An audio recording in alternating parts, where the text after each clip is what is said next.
Resources: വെള്ളം, വൈദ്യുതി, rickshaw, പച്ചക്കറി, പാഠപുസ്തകം, ഇതെല്ലാം ഓരോ വിഭവങ്ങളാണ്.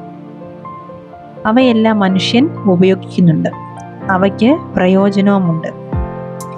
ഒരു വസ്തു അല്ലെങ്കിൽ പദാർത്ഥം അല്ലെങ്കിൽ വിഭവം എന്ന് പറയുന്നത് ഉപയോഗക്ഷമതയാണ് ഉണ്ടാക്കുന്നത്. ഒരു വസ്തുവിൻ്റെ വില എന്നുള്ളത് അതിൻ്റെ മൂല്യമാണ്. ചില വിഭവങ്ങൾക്ക് സാമ്പത്തിക മൂല്യം ഉണ്ട്, ചിലതിന് ഇല്ല.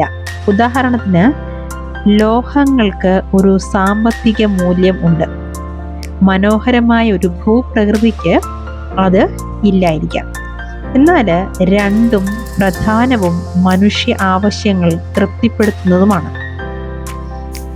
ചില വിഭവങ്ങൾ സാമ്പത്തികമായും സമയം കൊണ്ട് മൂല്യവത്താവുന്നതാണ്. അതായത് നമ്മുടെ മുത്തശ്ശിമാരുടെ വീട്ടുവൈദ്യങ്ങൾ അത്തരത്തിലുള്ളതാണ്.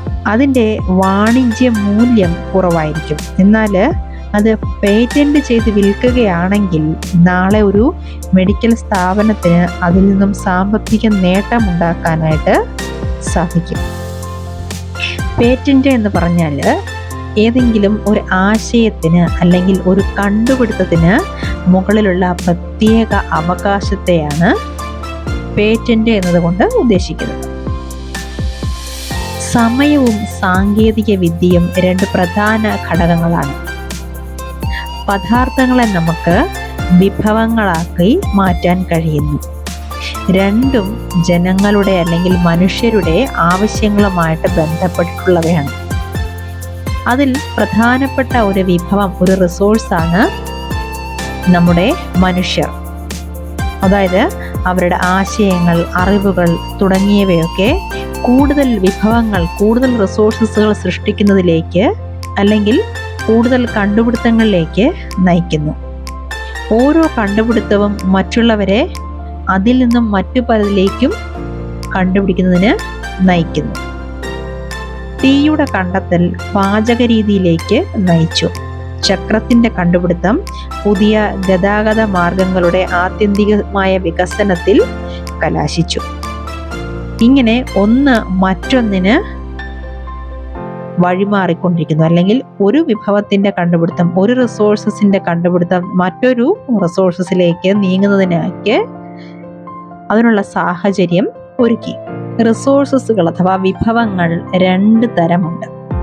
ഒന്ന് പ്രകൃതി നിർമ്മിതവും, രണ്ട് മനുഷ്യനിർമ്മിതവും. നാച്ചുറൽ റിസോഴ്സസും ഹ്യൂമൻ മെയ്ഡ് റിസോഴ്സസും അങ്ങനെ രണ്ട് തരത്തിലുണ്ട്.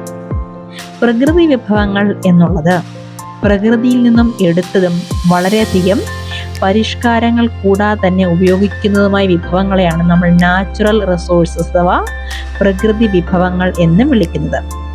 നാം ശ്വസിക്കുന്ന വായു, നമ്മുടെ നദികളിലെയും തടാകങ്ങളിലെയും വെള്ളം, മണ്ണും ധാതുക്കളും എല്ലാം പ്രകൃതി വിഭവങ്ങളാണ്. ഇവയിൽ പല വിഭവങ്ങളും പ്രകൃതിയുടെ സൗജന്യ സമ്മാനങ്ങളാണ്.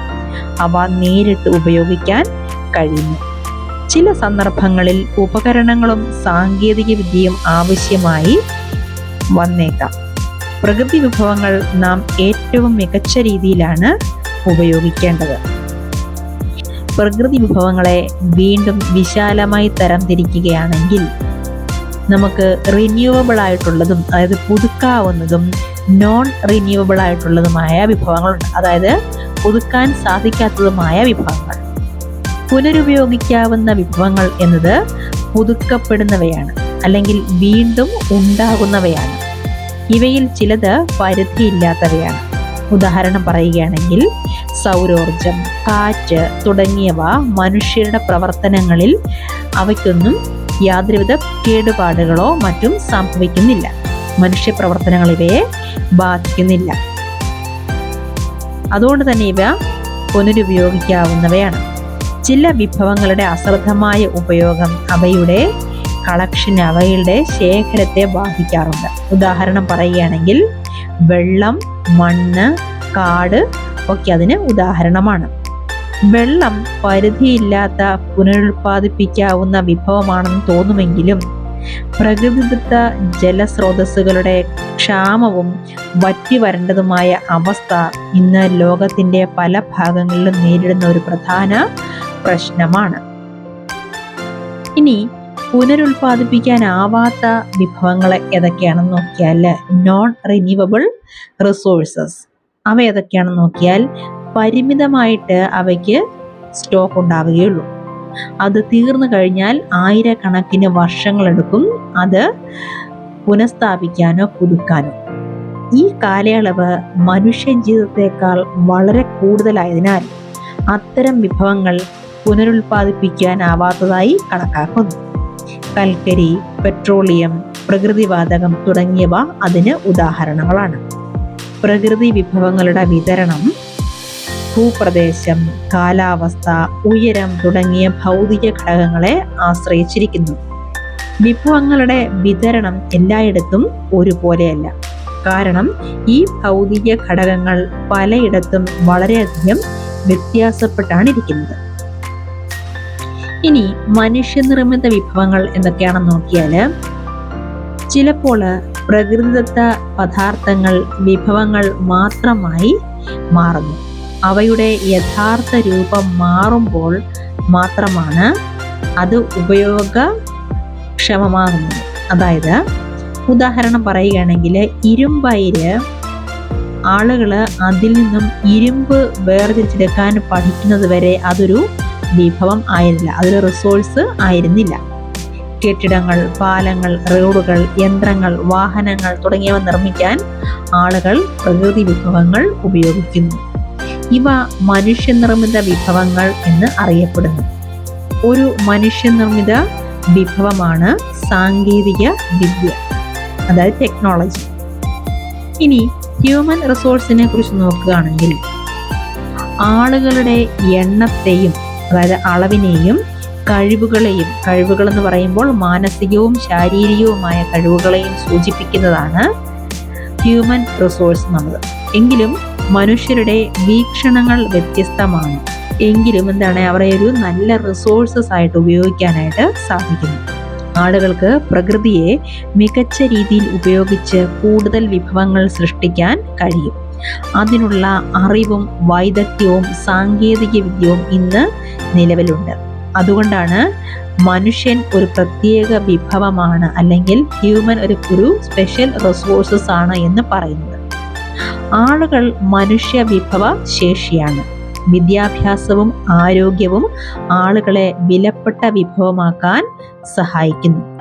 ആളുകളുടെ കഴിവുകളുടെ ഗുണനിലവാരം മെച്ചപ്പെടുത്തുന്നത് വഴി കൂടുതൽ വിഭവങ്ങൾ സൃഷ്ടിക്കുവാൻ അവർക്ക് കഴിയുന്നു. ഇതിനെയാണ് മാനവ വിഭവശേഷി വികസനം എന്ന് പറയുന്നത്. ഇനി വിഭവങ്ങളെ സംരക്ഷിക്കുക എന്ന് പറഞ്ഞാൽ കൺസർവേഷൻ ഓഫ് റിസോഴ്സസ്. വിഭവങ്ങൾ ശ്രദ്ധാപൂർവം ഉപയോഗിക്കുകയും അവ ലഭിക്കാൻ സമയം നൽകുകയും ചെയ്യുക എന്നതാണ് റിസോഴ്സ് കൺസർവേഷൻ എന്ന് പറയുന്നത്. വിഭവങ്ങൾ ഉപയോഗിക്കേണ്ടതിൻ്റെയും അവ പുതുക്കിയതിനെ ഭാവിയിലേക്ക് നാം സംരക്ഷിക്കേണ്ടതിൻ്റെയും ആവശ്യകത ബാലൻസ് ചെയ്യുന്നതിനെയാണ് സുസ്ഥിര വികസനം എന്ന് വിളിക്കുന്നത്. വിഭവങ്ങൾ സംരക്ഷിക്കുന്നതിന് നിരവധി മാർഗങ്ങളുണ്ട്. ഓരോ വ്യക്തിയും ഉപഭോഗം കുറയ്ക്കുന്നതിലൂടെയും പുനരുപയോഗം ചെയ്യുന്നതിലൂടെയും വിഭവങ്ങൾ വീണ്ടും ഉപയോഗിക്കുന്നതിലൂടെയും ആത്യന്തികമായി ഒരുപാട് വലിയ വ്യത്യാസങ്ങൾ സൃഷ്ടിക്കാൻ നമുക്ക് സാധിക്കും. കാരണം എല്ലാ വിഭവങ്ങളും അല്ലെങ്കിൽ ഓരോന്നും നമ്മുടെ എല്ലാ ജീവിതങ്ങളുമായിട്ട് ബന്ധപ്പെട്ടാണ് ഇരിക്കുന്നത്. ലൈഫ് സപ്പോർട്ട് നിലനിർത്തുന്നതിനും സംരക്ഷിക്കാനുമുള്ള ഭൂമിയുടെ കഴിവ് പ്രകൃതി നൽകുന്ന ഒരു സംവിധാനമാണ്. നമ്മുടെ ഗ്രഹത്തിൻ്റെയും അതിലെ ജനങ്ങളുടെയും ഭാവി ഇത്തരത്തിലുള്ള ലൈഫ് സപ്പോർട്ടിംഗ് സിസ്റ്റവുമായിട്ട് ബന്ധപ്പെട്ടാണ് ഇരിക്കുന്നത്. അതുകൊണ്ട് അത് നമ്മുടെ കടമയാണ്. ഇനി താഴെ പറയുന്ന കുറച്ച് കാര്യങ്ങൾ നാം നിർബന്ധമായും പാലിക്കേണ്ടതാണ്.